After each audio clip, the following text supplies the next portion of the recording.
Дорогие друзья, коллеги, спешим вас порадовать.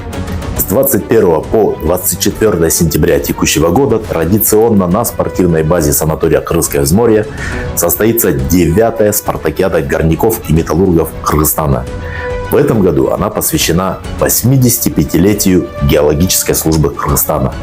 Министерство природных ресурсов, экологии и промнадзора, Центральный комитет ГМПК и добровольное физкультурно-спортивное общество ДФСО будут рады видеть вас на спортивных площадках одной из лучших здравниц Кыргызстана. Мини-футбол, волейбол, бег, шахматы, тоус-хорвол, бильярд, настольный теннис, поднятие гирь. В этих и других видах спорта будут состязаться сильнейшие представители предприятий и учреждений горно-металлургической промышленности. Спартакиада ГМПК – это самое захватывающее спортивное событие года, где физическая подготовка, сила, ловкость и дух победы выявляют лучших.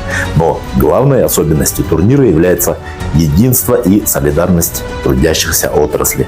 Наша спартакиада – это не только спортивные состязания, но и площадка для общения, знакомства и обмена опытом. Помимо спортивных соревнований участников ждет насыщенная культурно-развлекательная программа и хороший отдых. Условия участия в описании к видео. До встречи на берегу нашей жемчужины.